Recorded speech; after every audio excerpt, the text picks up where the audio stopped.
And we're live. Hey everyone, welcome to episode 6 of Webflail, the podcast dedicated to uncovering the greatest failures behind the greatest webflowers, because success often comes after learning from many failures.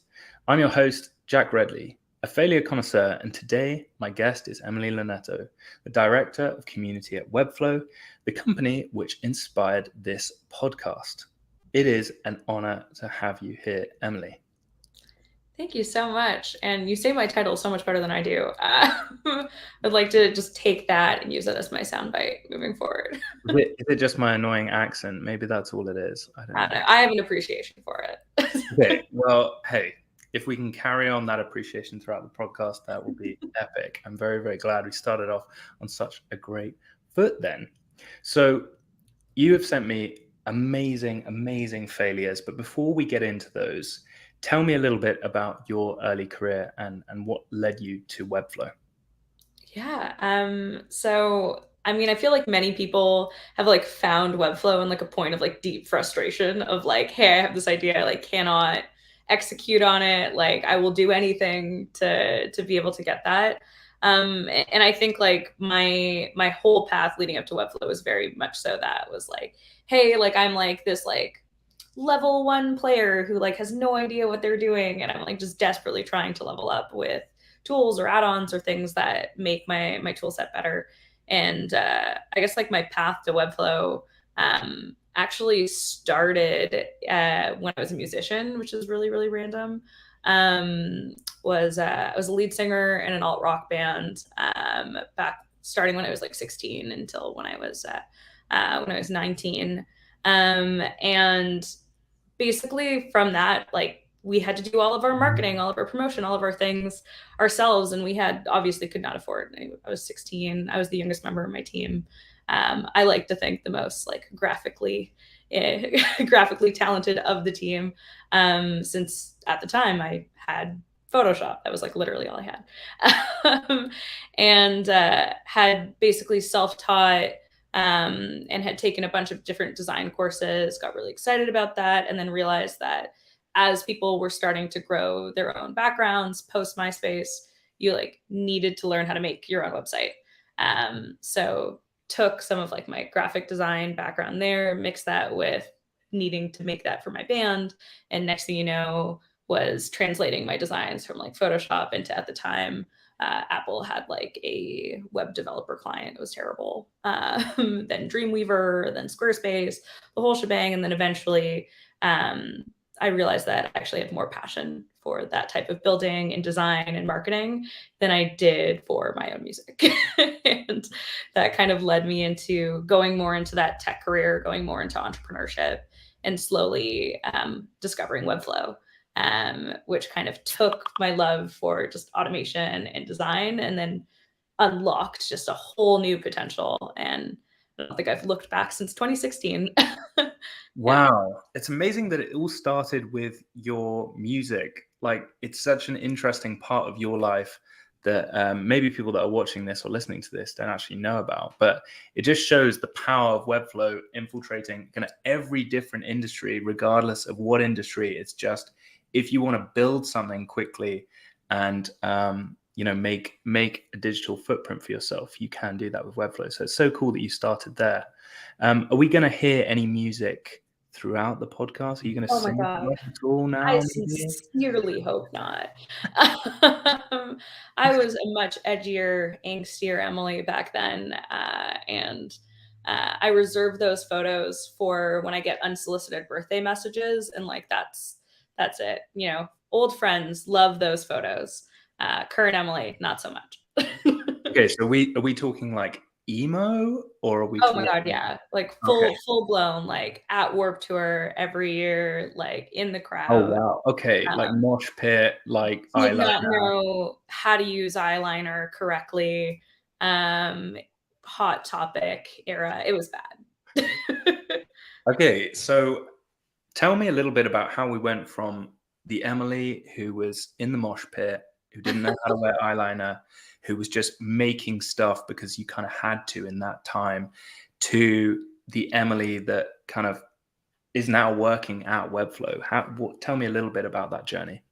Yeah, I think like, I mean, other than the fact that I vaguely know how to do eyeliner better, and mosh pits are like a really good analogy to startups, is I think that like for me, that dopamine hit of like seeing something that like has just been on your screen now go live and impact many. I think it switched from me like having the motivation of I need to do this to solve a problem for myself to realizing the potential of I need to do this to solve a problem for others.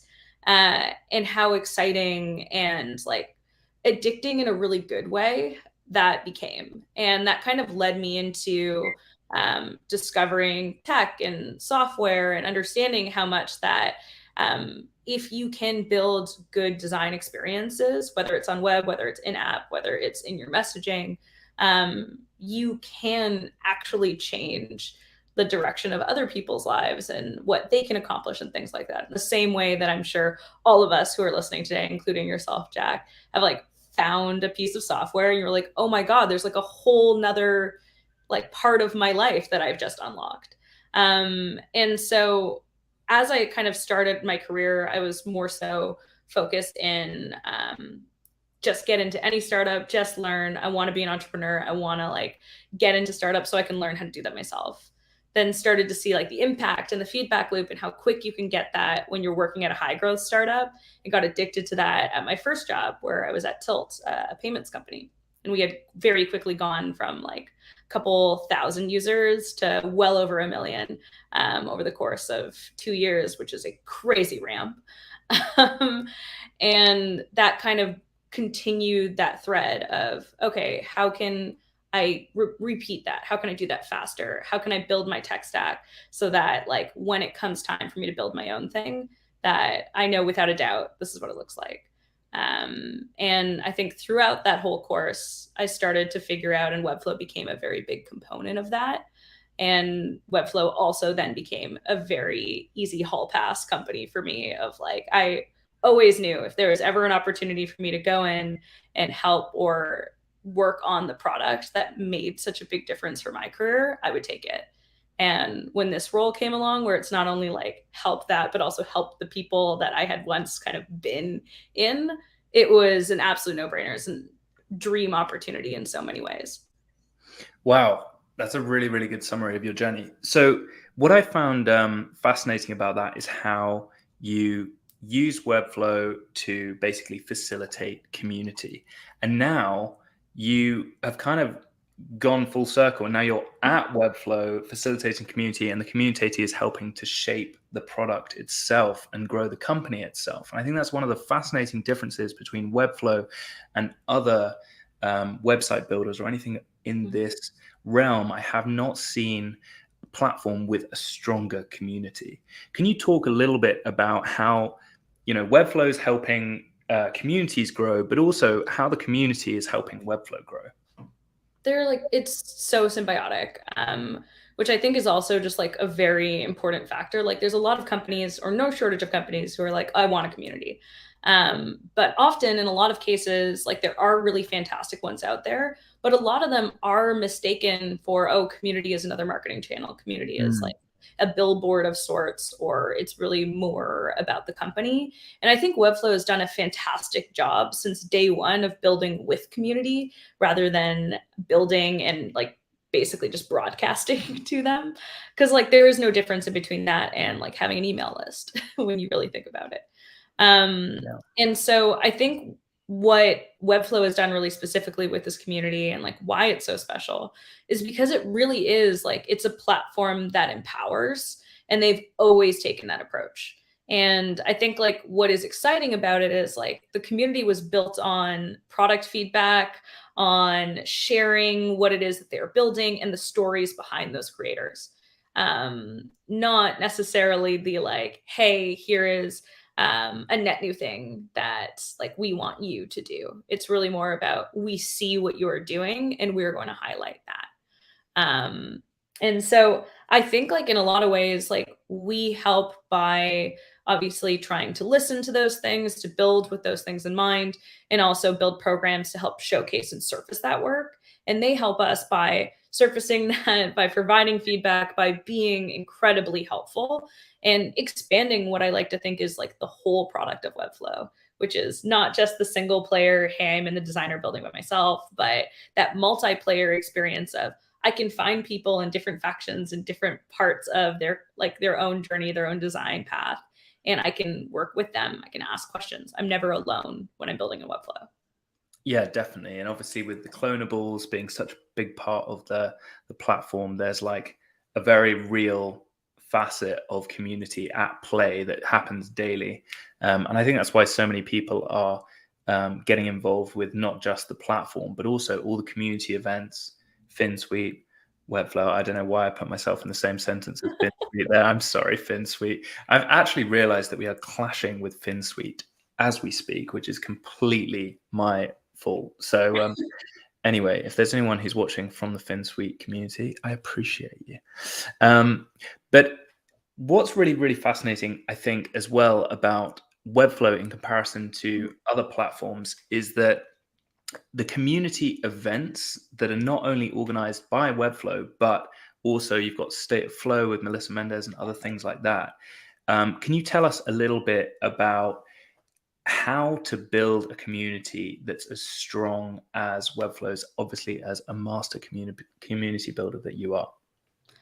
Yeah, I mean, like, to be honest, like the hardest part about communities is like getting started and building your habits around it. Like the hardest part about that is I think a lot of folks have the good motivation, good reason to want to go and start one, but they underestimate the amount of work that it takes to get the right people in the room to build that rapport. And I often like actually think back of like the earliest days of community and like how that impacts kind of where they are years later. So taking a look at even, let's say, when you host a party, as an example, it's probably easy for you to pull the first 10 people that come top of mind because you know they're going to show up in a pretty predictable manner. You like know their behavior, you know that they're going to interact well with each other. As it starts to get beyond that, the like people that you fill in the room at the beginning are going to dictate the ambiance, like the mood, like what people talk about, how comfortable people are. And you being very mindful as the host of that, similar to like the community builder at large, your point is to make sure that you're building spaces that have the right type of people that you know are going to be friendly and be open, have that ambiance and those behaviors that like you're trying to build on. Because the worst feeling that anybody has, and I always relate it back to parties because I mean, pre-COVID, we've all been there where we've gone to parties where we know people or like they're talking about things that we're interested in. And we've also been sucked into events where we're like, oh my goodness, I have nothing in common with anyone here. I'm like totally alone. I'm going to awkwardly like drink this random thing and like leave. And like community virtually and in person is like that. So I think like in terms of events and the community led portion of that, like that is really like an abstraction of the first group that was in there of like, hey, like we're building this like massive room of people that are all excited by building together or building things they couldn't do before. And they're showcasing that. That's the habit. Then as they start to build off, you're like, hey, localized groups would be really, really cool. Like who hears from Europe or like who hears from like Lisbon specifically as an example. And that starts to naturally aggregate into those smaller rooms, similar to, again, to like the house party of everyone first congregates maybe in the kitchen and then they like find their own respective like couch crew or, you know, the people that are awkwardly by the closet for some reason or the folks that are like playing a beer game as an example.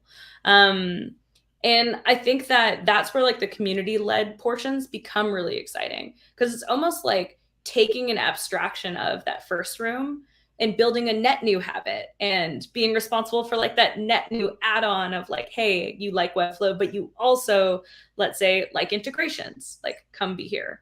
And slowly but surely the like journey for someone in a community is now come in, feel welcome in room 1, find room 2, find person within room 2 that they get very, very excited by. And it's very scientific at that point. And to me, like that is like a really good, healthy sign of community growth. Yeah, definitely. So, I mean, the kitchen, as it were, has got so filled with people that people are trying to find their niche in the rest of in the rest of the community. Yeah. And I would also agree that it's really, really hard to build a community. But the best bit of advice I've been given as well is just be consistent, keep showing up, and then people will realize that you're serious and show up for you as well. And I think Webflow has done that from the get-go. It's been very, very community focused. So I think naturally, as a result, there's this huge upsurge after years of doing that. The growth of Webflow is really amazing to witness. So let's get into your failures. Tell me about failure 1, pushing an automation too early. So I feel like we've all been here, when you're like in one of those phases where it's like super late at night, like you're on like your 5th coffee and you're just trying to solve a problem. This was like early days for me, where I was experimenting with like basically early stage startup, first person on the ground, basically couldn't hire more, so needed to like automate more, be smarter with my time. And so I was like, of course, automations, integrations, let's do it. And had like very lightly played with Zapier and Integromat before, and was basically just trying to like automate some like very common questions that we had come in with like a good response.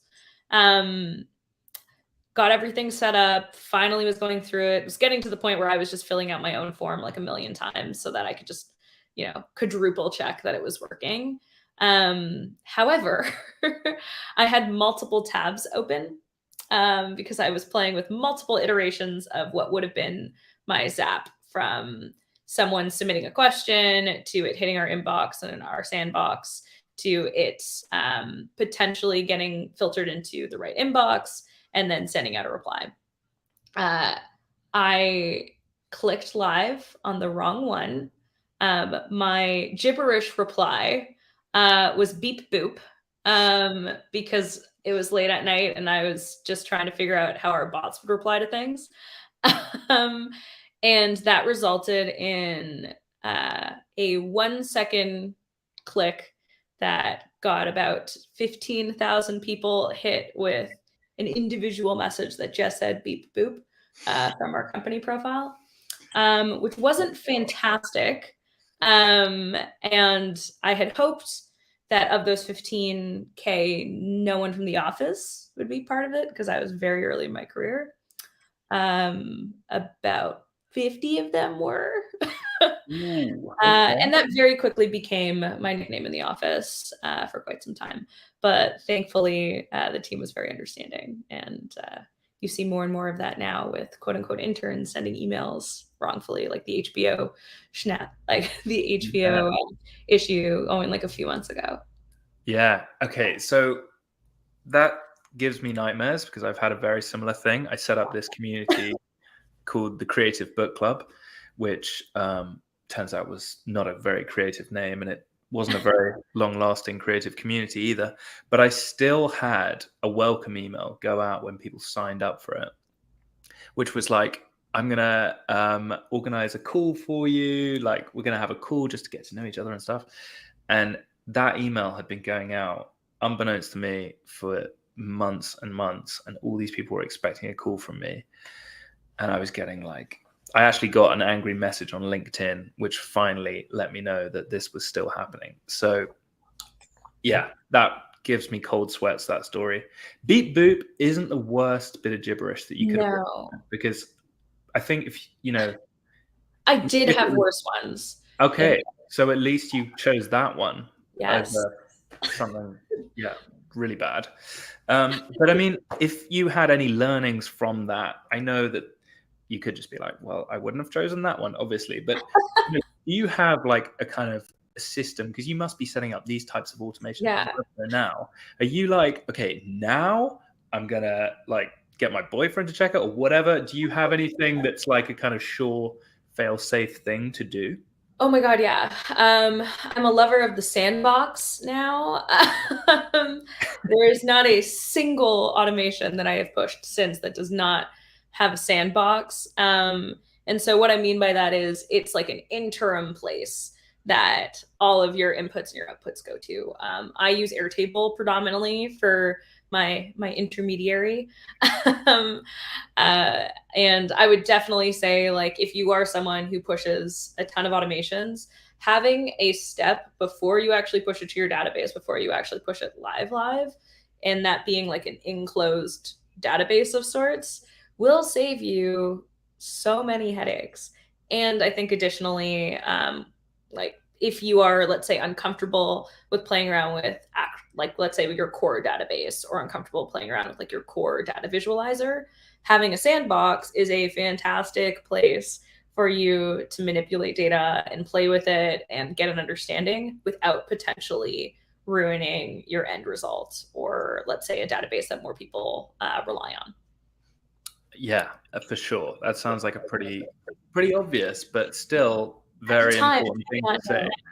At the time, it's not. But it sounds like this wasn't your first automation failure.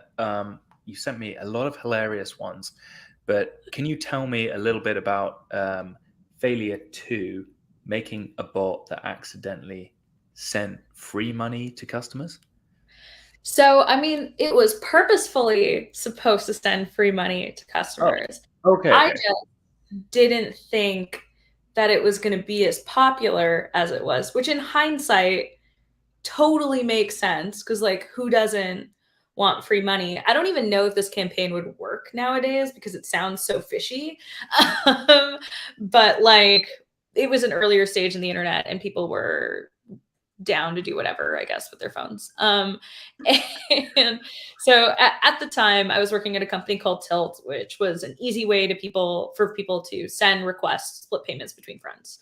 And we were launching, or I guess historically, we were a little bit more like Venmo for groups, if you're in the States, or Kickstarter, but for, let's say, like smaller things, like quote unquote tilting a cabin for the weekend with your friends, and making sure that you as the organizer didn't put up like 100% of the Airbnb money only for like 7 people to show up and you needed like 10.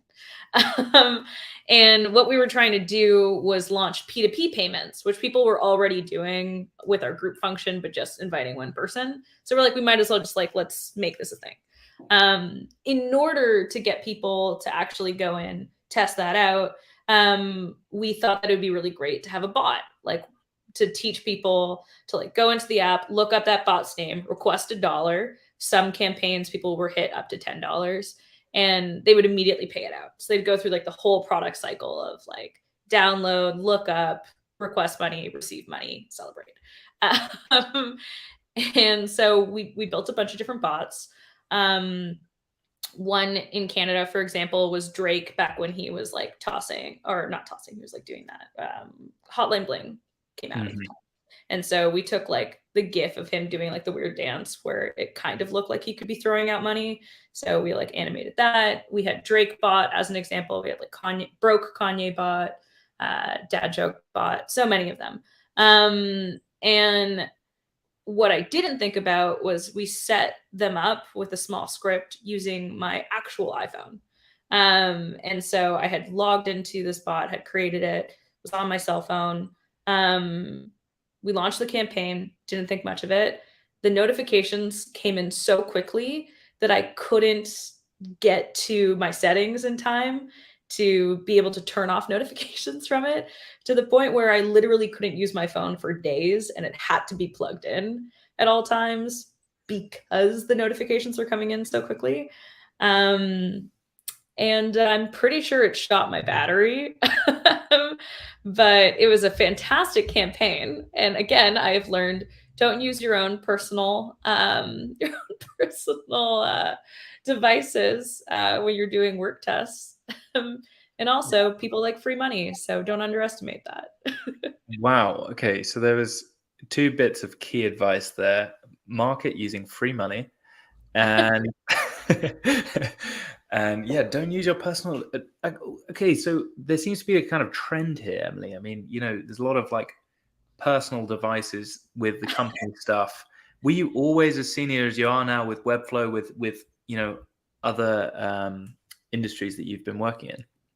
Oh my gosh, no. I mean, those two stories in particular, like very early days in my career, where I was just like hungry and excited to like do things.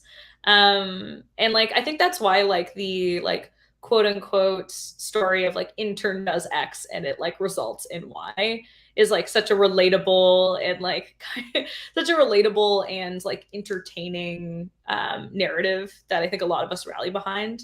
Those stories ranged from like me being like fresh out of university into maybe like 2 years into my career of just messing around and not having resources, or I guess even 3 years into my career there. And I think as I've gotten more senior, as I've done that, I've just been like a lot more bestowing that information onto people on my team so that they don't do those things again. That being said, though, doesn't matter what stage you are in your career, you are going to mess up and it's like going to happen. You just learn to be a little bit more gracious about it or a little bit more welcoming of it. And I think like being in growth for so long in my career, like failure is literally such a large component of experimentation and running experimental teams that like you kind of need to relish in it. And I've never been scared of like the funny mishaps that come from it because they often do have learnings, period. Yeah, definitely. It's interesting how I find the most successful people are often the ones that have failed the most, or at least been willing to fail the most, to potentially look stupid. And that's what this podcast is all about. So I'm not trying to, take the mickey out of you. It's more just it's just fascinating that for a company campaign to use your personal phone to like, get all these notifications. It's just such a wild result, off free money, really successful campaign. Oh shit, like my phone is going to die. Oh, it was And 100% my fault. Like, I just shouldn't have done that, but that's okay. and one of your final failures was about the Lego marketing ploy that went hideously wrong. Yeah. This is the wildest one of all in my head. Talk to us about that. So basically, this was during my time when I was at Clio on the growth team. Clio is a legal practice management software. And we wanted to try out ABM, which is like account-based marketing. Or for those who are unfamiliar with that, it basically means when you like choose a specific account or target company that you're trying to get on board and you send them a very personalized campaign. In a lot of cases, ABM's also associated with like giving gifts as like a way to like get them to reply to you. So I was like, okay, cool, let's experiment with it. I was definitely like a mad scientist back at Clio, where like any like net new idea that was like a little bit too weird away from what we were already doing would somehow end up on my plate. Because I was like, heck yeah, let's do it. But at the time, we hadn't really done much in that realm of marketing. And we had to also find a campaign that wasn't going to be like very offensive to lawyers, but also like could be kind of playful enough that could warrant a response. And so we settled on Lego because that way we could send a cheeky message of like, let's build a better practice together and like send something that's very non-offensive. And most lawyers have kids because it takes a while for them to get actually accredited and to the point in their career where they would be on our contact list. So that was kind of our assumption. Simple enough. Next step was actually like sending those Legos out. So ABM software costs a ton of money. I just wanted to do a test. So I was like, I'll use Amazon because they have free shipping a lot of times. So got the company credit card, got like a bunch of people log in on different computers. In hindsight, I could have predicted where this was going. All using the same credit card to buy the same Lego set and send them out to places all around the world.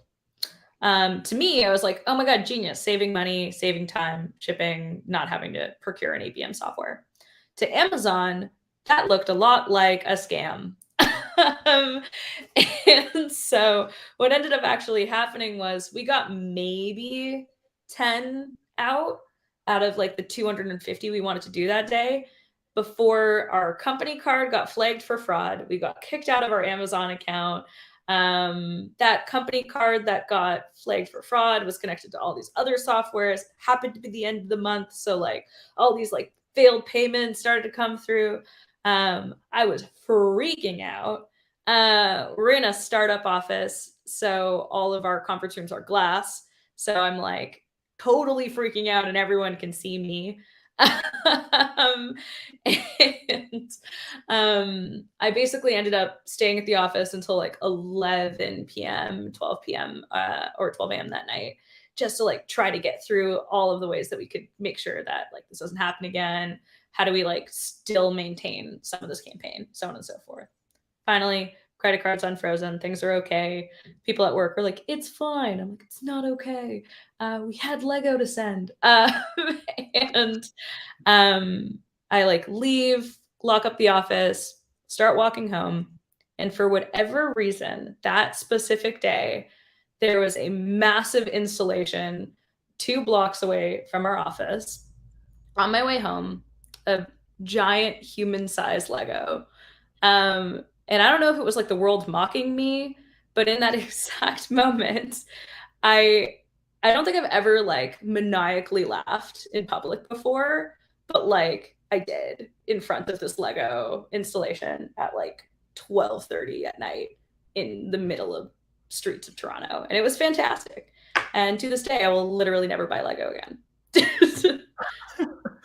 God, that is crazy. So, I mean, you looked at this Lego piece, oh, sorry, this Lego installation after having possibly the most horrific day. And you just, I guess your energy level was just all over the shop. Oh, And I you was just, nuts at that point. Like, done. You were just done with life. Oh my God. Like, so you've never bought Lego since and you'll never buy it again? I mean, maybe one day if I have kids and they're like, please, after like 7 times of asking, maybe. But I've definitely never procured Lego since, and definitely still do get like a little bit of PTSD when I see that specific set that we tried to buy everybody.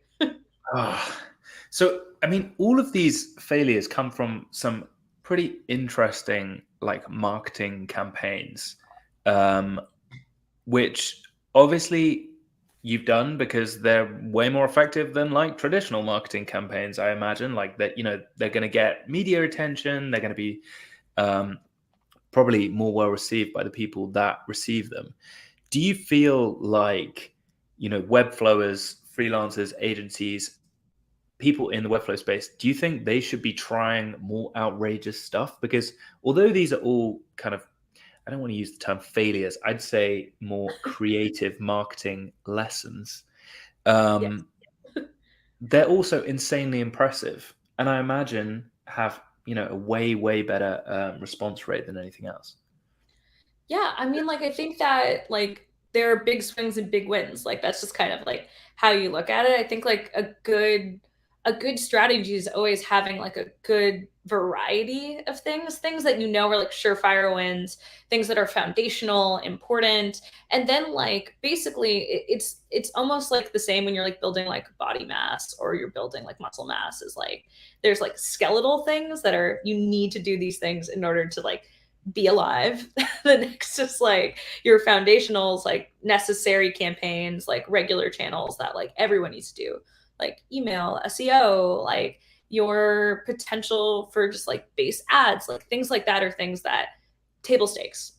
Um, and then there are ways that you can either optimize, you can take these larger swings that could result in like a shortcut to like a next level for your company or whatever you're building, or could be, a good lesson.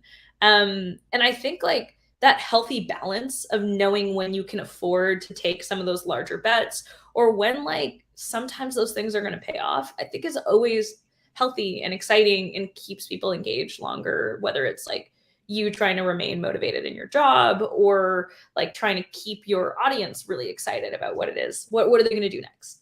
And I think that those stories are, I often like don't shy away from telling them. Like I do a lot of mentoring. I talk to a lot of early stage solo marketers or solo designers or students who just don't know how to like pursue the career that they're looking for.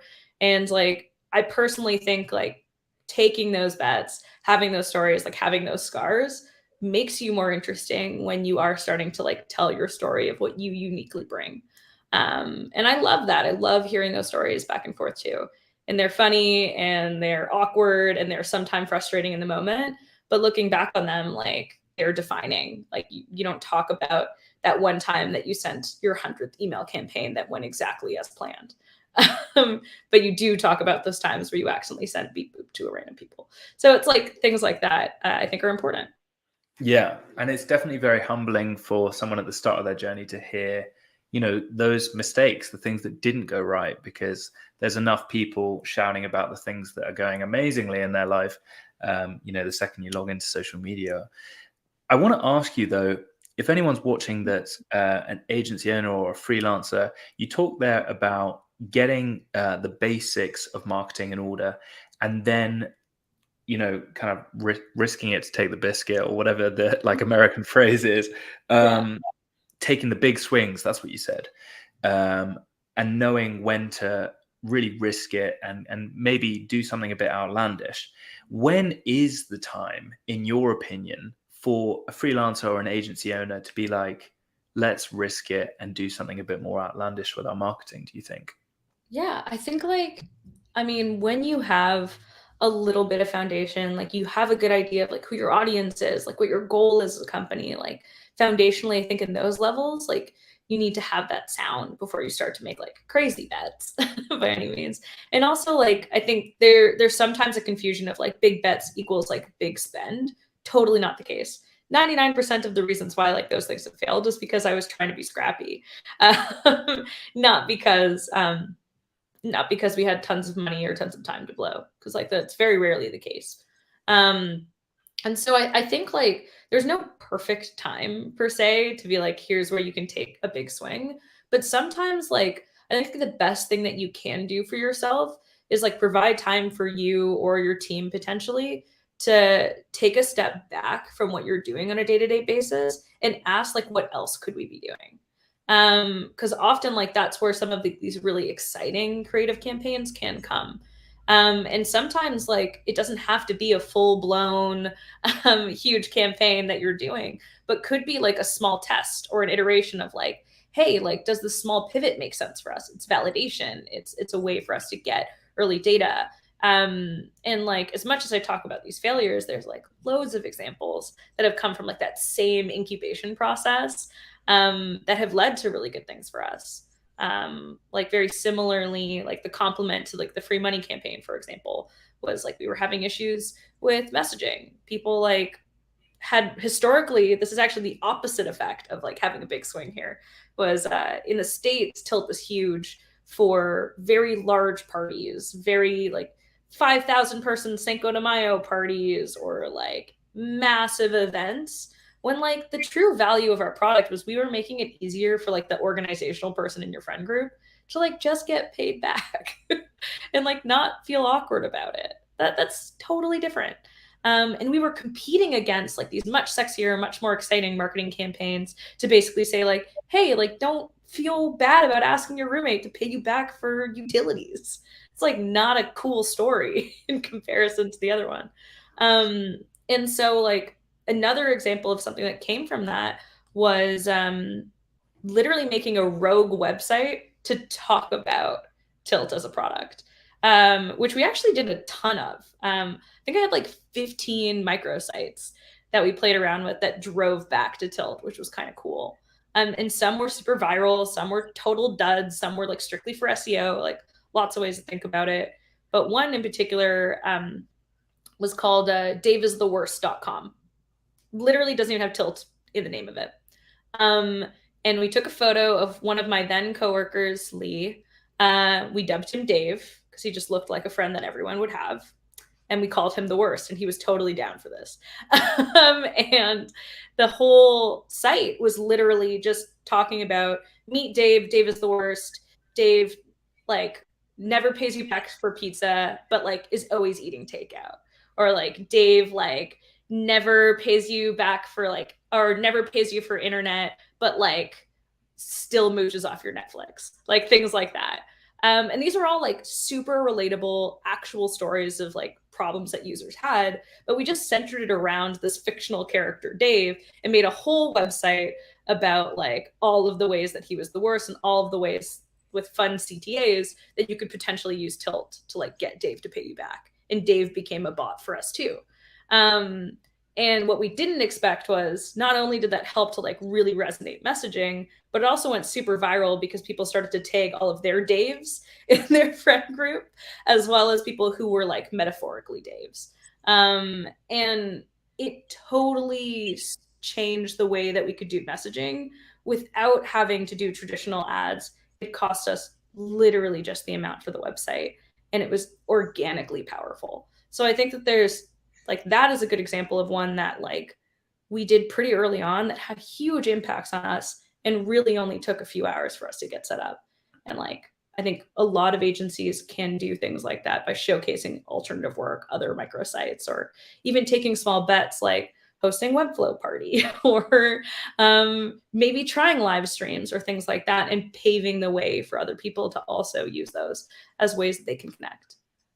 Yeah, definitely. I've seen the success of microsites with 368 with Timothy Ricks.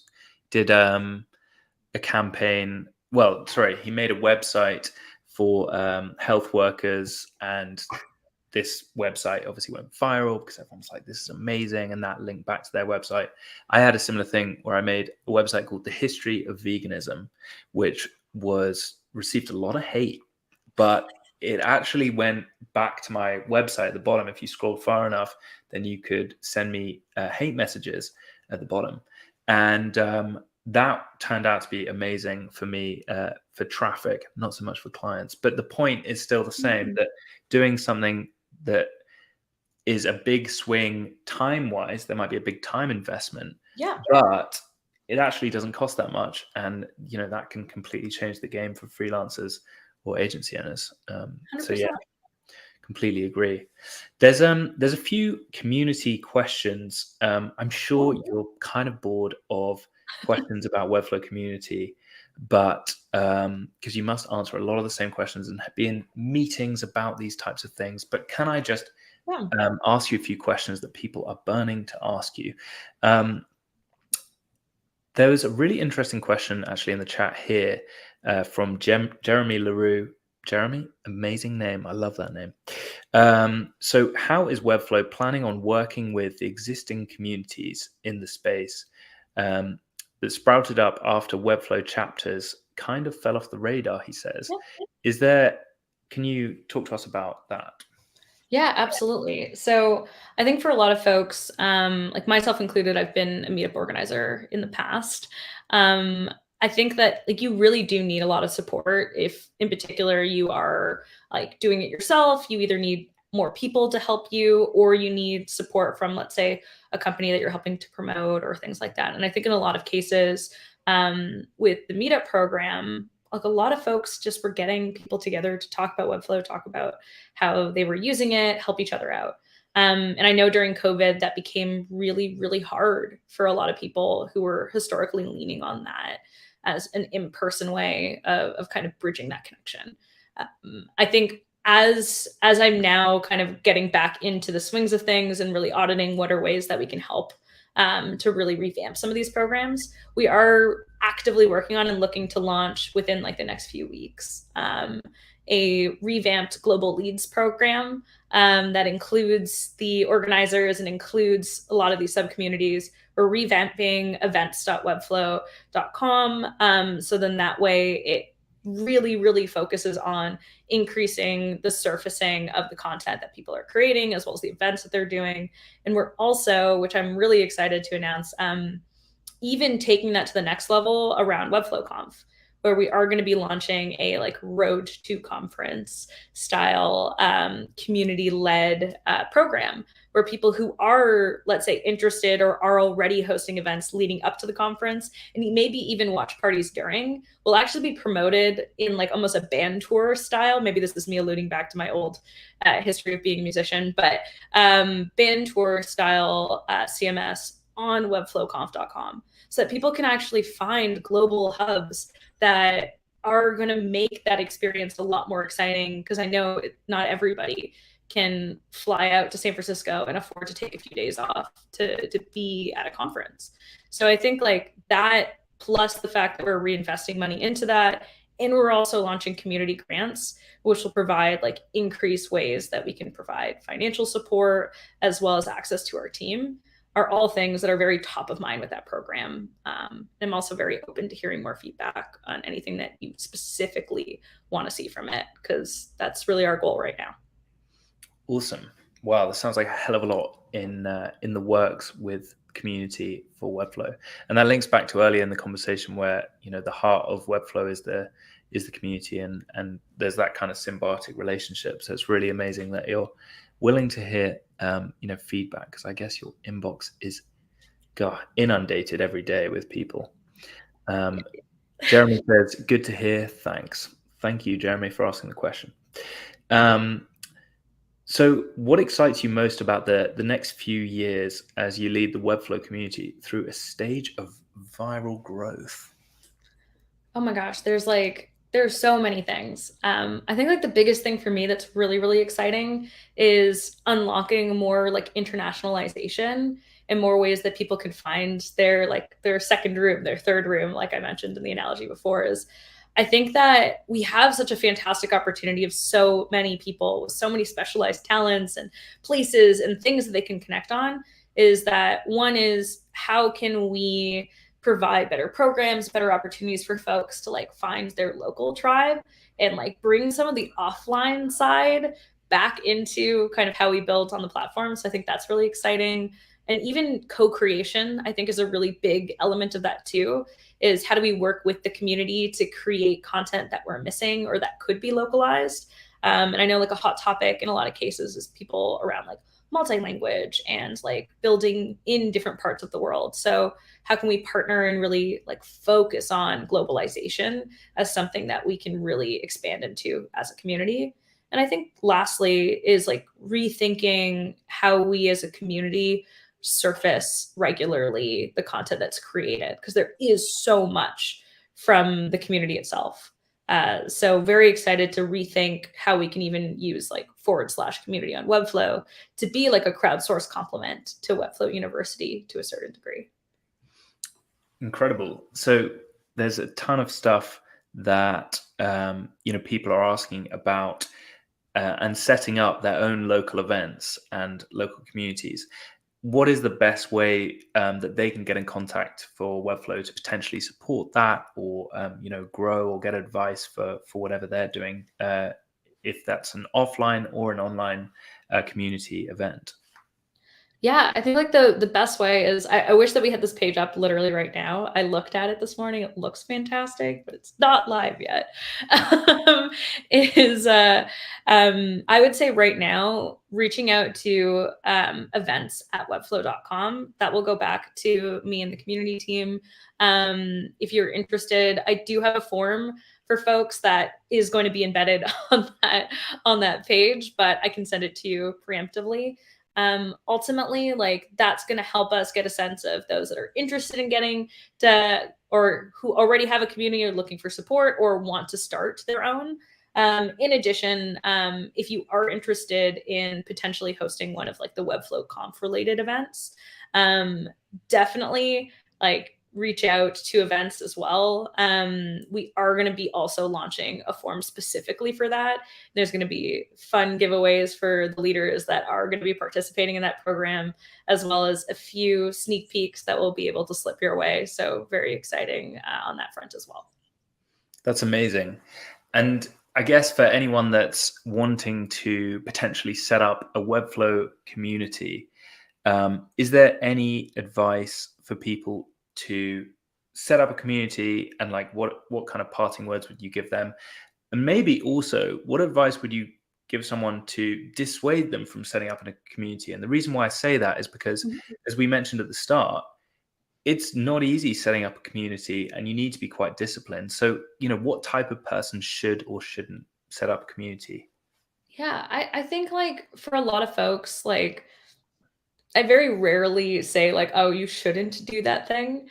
I think that there's always like, if there's a will, there's a way.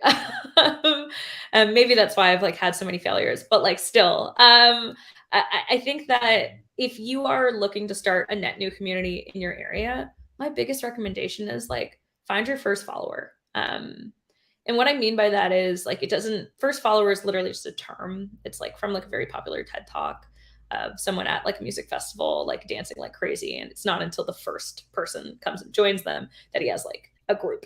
And I think that for community, as much as it often starts with one person being like, I want to go do this, there's probably a lot of other people that also have that thought.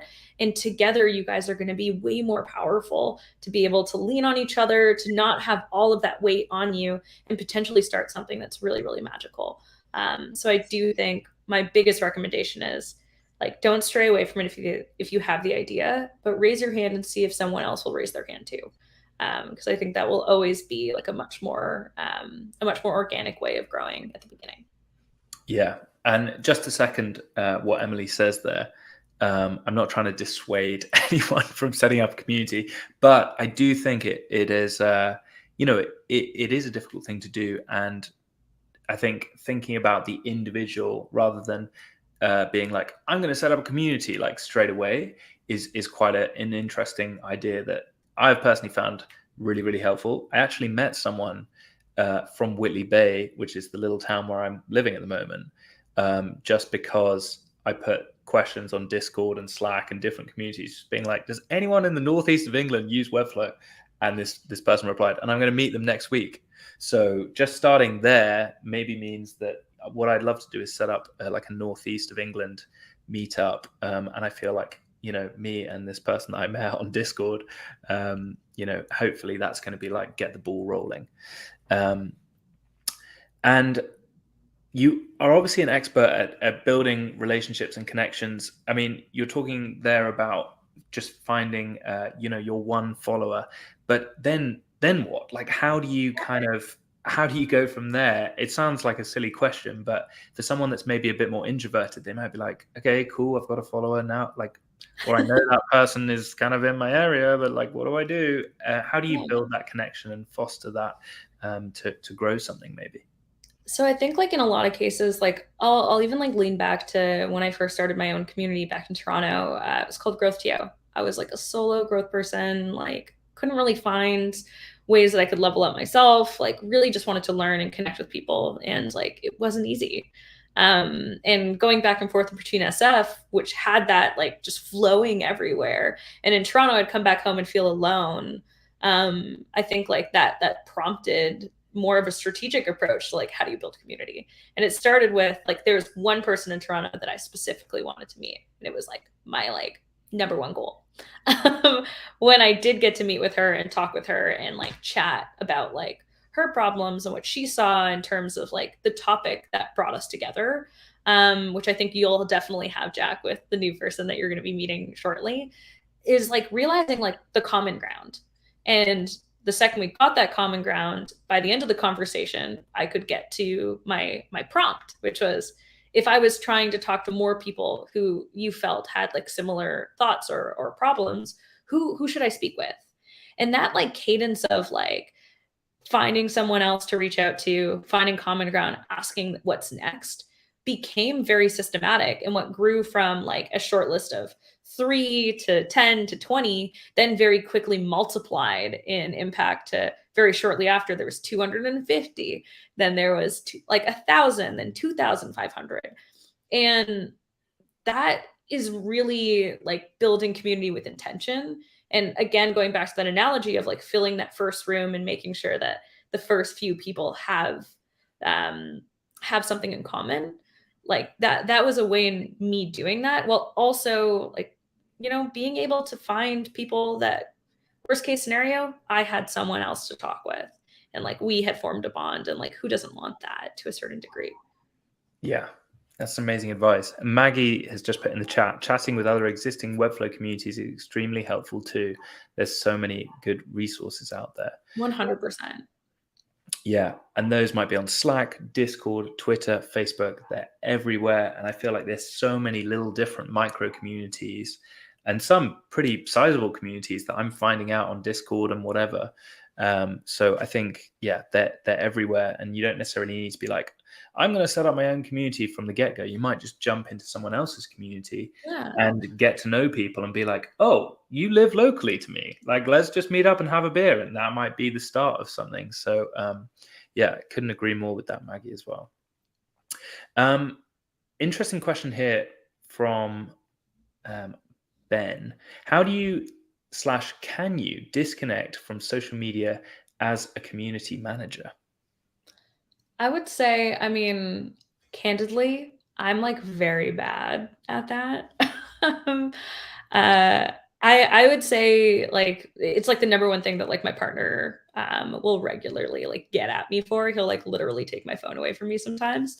But I do think that there are lines that you can draw from I don't think that you have to necessarily like, you know, Hannah Montana it, where you like are Miley sometimes and you're Hannah the others. But like, I do think that there are, um, I do think that there are ways in which that you can be more proactive about it. From like, for example, like my Twitter, I will obviously talk about things Webflow related, but I also talk about other randomness and like don't let my personality get drowned out by that. And I do try to do that, and it's not everybody's cup of tea, but like to me, like it's still my face. It's still like part of my own social media presence. I think the other side of that too is also like a lesson learned if you have like a Facebook community, or if you have, let's say, Slacks or things like that, is like potentially even making like an alt account that like is not associated with your personal account could also be helpful. I've definitely like gone through that where like it's your personal account, and like there's the blessing and there's the curse of being like at the forefront of a community of people can reach out and they can have really proactive things and be really excited, or there can be people who have like really serious or like can follow up with you like very very regularly and like pass that boundary. So I think that's also just something like to warn and to really like think about as well. But I do think it's possible. I do think, however, community managers as a whole do like that connection. So it is also hard to turn that piece off. So whatever works for you works for you. Yeah, I mean, I guess that's the important thing about the social side of media, right? Like if you're being actively a participant in the socializing, then you know that's kind of like what you do whether you're in your job or outside your job. And hopefully if you enjoy your job, you're going to be talking to people that you actually like. So yeah, I agree, it's a hard line to walk, and I don't do it very well with my partner either, Emily, if that's yeah, if that helps as well. And so is it possible to run communities online and not open social media at all after work hours, do you think? I mean, if I was to set up, or anyone who's watching now would be setting up an online community, it's a difficult kind of line to follow with different time zones, etc. Yeah. How would you advise someone managing that? I think it really depends. Like for me, I like have like I have a nighttime routine on like all of my Apple devices. So like I get no notifications after a certain hour of the day anyway. I think that actually does help. I think like the other side of it too is like having like this goes back into like habit creation of like if you set the habit of you will respond literally any hour of the day, people will expect you to respond any hour of the day. If you set the expectation of like I live in like Seattle and my hours are these things, like people can probably give you the benefit of the doubt when it's like 4 a.m. in the morning and you haven't said something. So I think like it is very much so just like being habit forward there, and setting the tone that way. I do think as well, like being disciplined around just social media in general is like a problem that like many people have outside of, even if they're not part of community or social kind of in their day to day. So just making sure that, you know, there's leisure time and then there are like things that you're actually using that for work. I tend to lean on different platforms for different reasons. So that might also be something to take a look at. Yeah, I think setting boundaries is the most important thing there with setting up a community, because there obviously, you know, will be people on different time zones, and you don't need to reply at 3 a.m. And what is your next failure going to be, Emily? Oh my goodness. I mean, if I pre-plan my failures, are they just successes? That is the best Yeah. comeback I've heard from that question so far. I'm going to In steal short, that. I don't know. I don't know, but I will definitely let you know when I know. I'm very, very intrigued because it sounds like you're pushing the boundaries so much that no doubt, you know, I don't want to use the word failure. Mistakes may happen. I know Learning, learning. learnings will happen, of course. So this is the end of the podcast because I recognize that you probably have a lot of different meetings to have during today. Um, Thanks so much for listening, everyone. Maggie, Jeremy, and others who listened to this live. Thank you so much. And thank you for everyone on Twitter who sent me questions as well. They were amazing. If you want to watch this episode again or read up the learnings from this episode, then head to webflail.com. I'll upload this tomorrow.